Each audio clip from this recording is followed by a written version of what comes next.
Apa itu hasanah? Ya. Ada yang tahu hasanah itu apa? Ya. Ya itulah ya. Baik.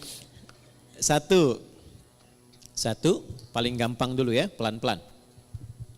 Hasanah itu sifat dari karakter ihsan. Nanti satu kata. Akar dasarnya itu hasuna, hasan.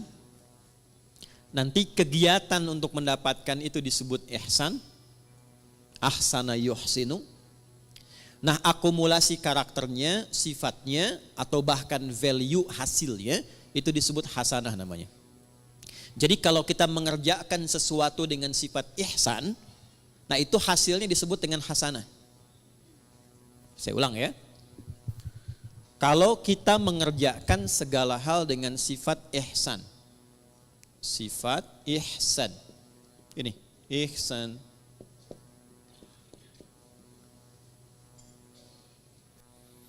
Maka hasilnya apa yang diraih oleh kita itu disifati oleh Allah langsung, itu hasanah.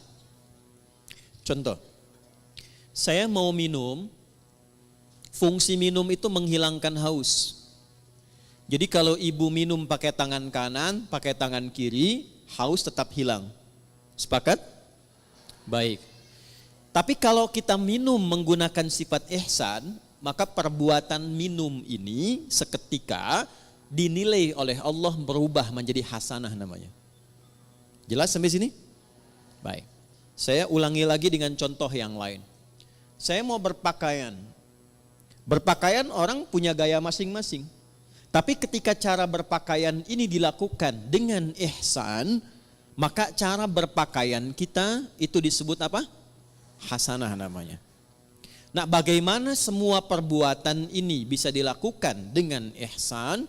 Maka rumusnya ditemukan dalam hadis Muslim, nomor hadis ke-8. Al-ihsanu, ihsan itu an ta'budallaha. Perhatikan cara menerjemahkannya. Izin saya pelankan. An ta'budallaha. Engkau menjadikan seluruh aktivitasmu sebagai ibadah karena Allah. Saya ulang ya. Sebab nanti kalau cuma lihat terjemahan, artinya menjadi begini. Engkau menyembah Allah. Itu tekstual. Sedangkan penjelasan detilnya, ya kalau kita keluarkan kata per kata dan rumus bahasa Arabnya, itu menjadi begini terjemahan tafsirnya. Engkau menjadikan seluruh aktivitasmu sebagai ibadah karena Allah. Dulu satu poinnya. Jadi bukan cuma sholat saja. Makannya jadikan ibadah karena Allah. Berpakaiannya jadikan ibadah karena Allah. Berumah tangganya jadikan ibadah karena Allah. Saya tes sebentar ya. Maaf ya, maaf. Ibu itu merawat, mendidik anak karena sayang, karena Allah. Masa?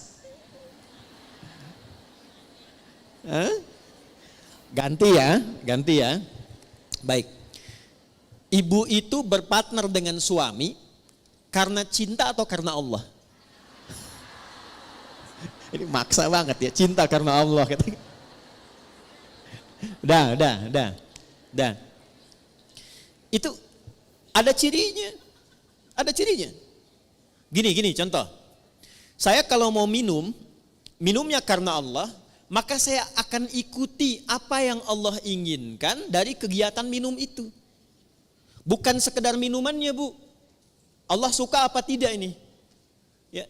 Ini jenis minumannya disukai Allah atau tidak? Tidak mungkin ada seseorang yang ingin minum karena Allah, tapi dia meminum sesuatu yang tidak disukai Allah. Allah suka bir tidak? Whisky. Dan mustahil ada orang minum bir pakai bismillah kan? Bismillah. Mudah-mudahan dosanya kurang dikit, kan nggak mungkin. Ya kan? Nah, yang kedua, bukan hanya minumannya benar, ini minuman Allah suka. Minuman yang baik, yang halal. Tapi cara minumnya pun dia ikuti seperti Allah inginkan. Contoh begini. Bagaimana cara minum yang baik yang Allah inginkan? Diajarkan oleh Nabi SAW, idza quddimat ta'am, jika hidangan itu ditampilkan, perhatikan kalimatnya, khudh biyaminika ma yalik, ambil dengan tangan kananmu. Satu, yang paling dekat denganmu.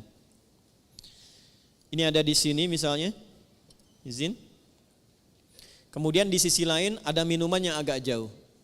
Yang diinginkan oleh Allah, contoh lewat Nabi, ambil yang paling dekat dengan tangan kananmu.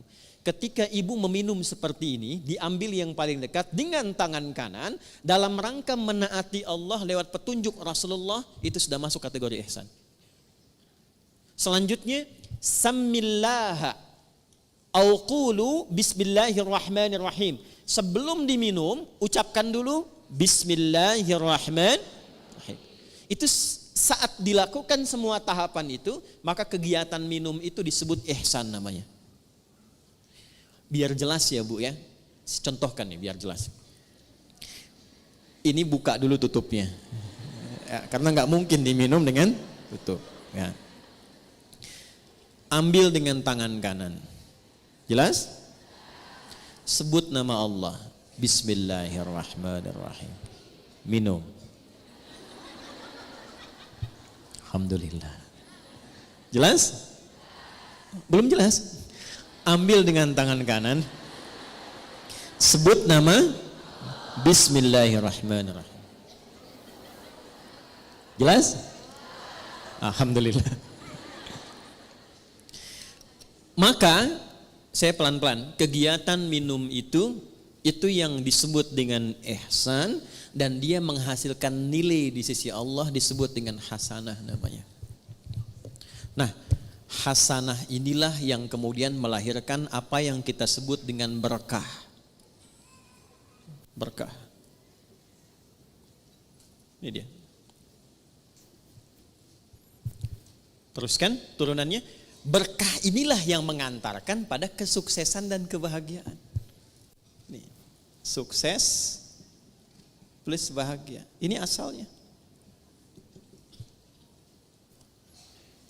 Dan keduanya ini tidak berhenti di dunia. Sepanjang dilakukan dengan sifat ihsan, ditulis dengan hasanah, keluar sifat berkah, mengantarkan pada sukses dan bahagia, dan perjalanannya terus panjang mengiringi sampai ke akhirat. Nih, sampai ke akhirat. Pelan-pelan ya. Ini poinnya. Makanya sering kita katakan di lisan kita, saya pengen cari berkahnya aja. Saya pengen cari berkahnya. Nah, berkah itu bukan harus kita tafsirkan sedikit, tidak. Bisa banyak. Bahkan kalau kita lihat bahasa Al-Quran, lafaz berkah dalam Al-Quran itu yang paling menarik ketika benar dikerjakan dengan sifat ini, itu dijamakkan bentuknya. Bentuknya jamak. Yuk, saya gali dengan cepat sedikit ya Bu ya. Pelan-pelan lihat rumusnya ke sini. Pekerjaan dikerjakan dengan apa tadi? Nah, rumus untuk menjadi ihsan itu rumusnya 2, iman plus takwa. Iman plus takwa sama dengan ihsan. Karena itu sering kita diminta dalam Al-Quran, tingkatkan takwamu, tingkatkan takwamu. Pernah dengar nggak kalimat itu? Ya, tingkatkan takwamu. Dan kalimat takwa itu seringkali dibuka dengan iman atau disandingkan dengan iman. Ali Imran ayat 102, ya ayyuhalladzina amanu taqullaha haqqa tuqatih. Iman dan takwa, iman dan takwa. Kenapa kita diminta beriman dan bertakwa? Supaya muncul karakter ihsan. Kenapa bisa menjadi ihsan? Supaya mendapatkan hasanah. Kenapa hasanah penting? Supaya meraih berkah. Kenapa berkah penting? Supaya harapan kita terkabulkan. Semua pekerjaannya sukses, hasilnya membahagiakan. Dan jaminannya bukan cuma di dunia, akan wafatnya juga diberikan kedamaian. Di alam kuburnya diberikan keberkahan. Di akhiratnya dibuka keberkahan. Jadi kalau sudah muncul iman takwa, lahir ihsan, itu keberkahan dibuka di langit dan di bumi.